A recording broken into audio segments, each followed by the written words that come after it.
This Pels game, I was just doing a little bit of research. McCollum scores 30 on Monday.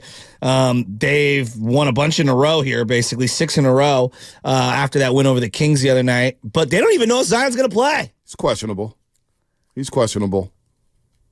I mean, they might not even need Zion with the way the Warriors are playing right now.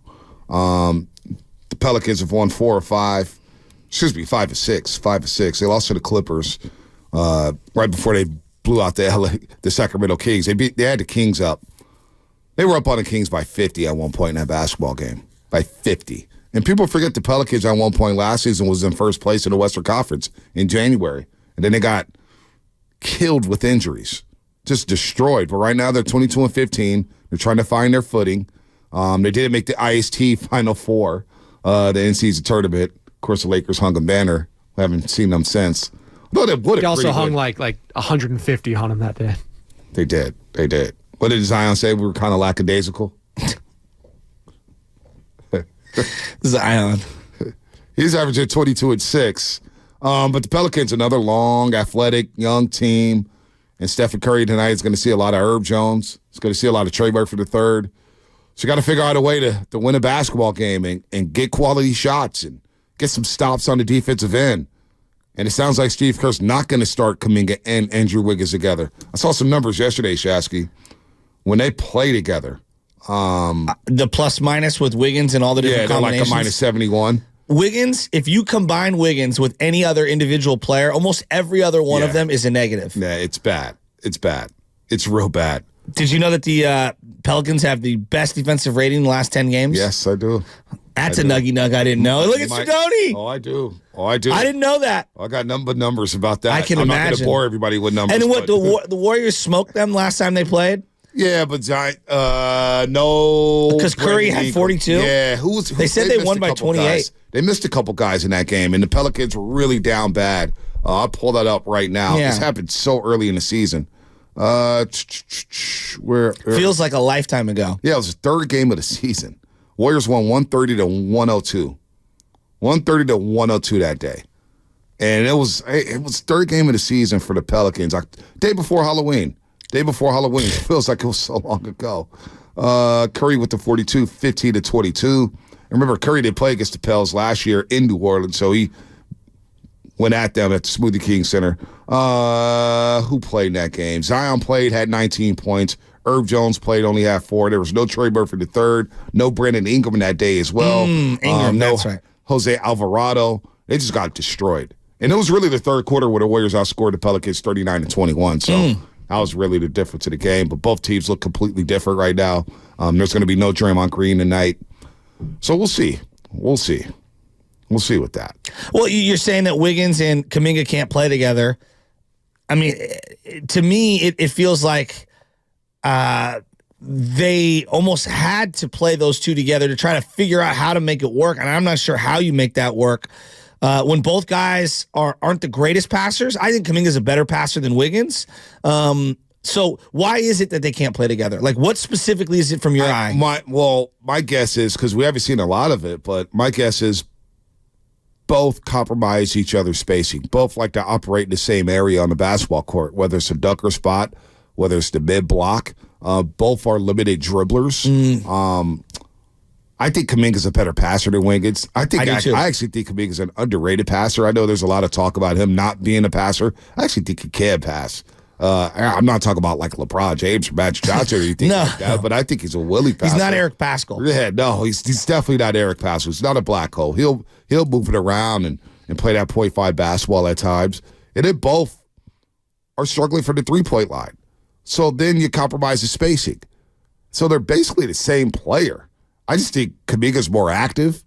They both struggle to crash the glass consistently.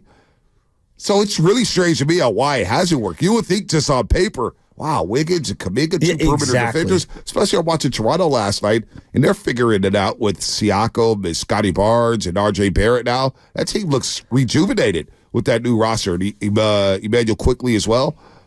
So I don't know. It's really shocking. I can't pinpoint it. I asked Festus and Darrell this, and they said, look, man, maybe it's the spacing. Maybe it's the lack of dribbling. Maybe they just do the same things. It's just very strange to me how that can't work. So what do you make of Andrew Wiggins having basically a negative net rating when it comes to playing with any other combination of players on the Warriors? I mean, it's no secret he's lost. Like no matter how we try to break this down with metrics to quantify it. He's lost, Shaq. He's had a horrible year. Horrible. Like, so I mean, it feels like to me either, if they stay pat and he has this year, they have no shot if he's this version of himself. I mean, he's averaging 12 points a game, Shasky. 12 points a game. That's what Kuminga averaged last year, right? Yeah. This guy was averaging 24 at one point in Minnesota. That's wow. And so, ugly is still ugly. I mean, this guy's playing 26 minutes a night. He's now up to 29% for the three-point line, so it's actually up from when he started. But he's just completely lost. It's in the Westbrook zone. I mean, he's completely lost. And I don't know if there's any coming back for him. So what team would want him? Like, everybody keeps bringing up Siakam. And I'm thinking to myself now that they traded for R.J. Barrett, the Toronto Raptors, that is. They traded for R.J. Barrett and Manuel Quickly. Why the hell would they want Andrew Wiggins in that deal? Because he's an expiring contract, Pascal Siakam, and they think that they're going to lose him for nothing. I'm literally making up excuses. Maybe they would. This feels very far-fetched. Maybe they could get something that fills another need. Oh, well, that's what I would agree with that. It feels redundant to trade for Andrew Wiggins and have R.J. Barrett and Scotty Barnes on the same roster. And then you got Grady Dick, the young man from Kansas, who's not even playing. Yeah. Who plays a 2/3. So I don't know why they trade for Andrew Wiggins. They already got the guy who's from Canada. That's R.J. Barrett. They don't need another one. It's crazy to me how Wiggins has fallen off the way he has. So, the argument for Wiggins has always been two-way player, plays great perimeter defense. Maybe I'm way hyper focused on the defense. No, you can tell me I'm wrong. No, he's not. Defense. He's not. Not even close. And not only is he getting blown by at times, to me, he falls asleep off ball. Yeah, he does. And that's the thing that's frustrating more than anything. And then he's not rebounding. He's active at times on the offensive glass.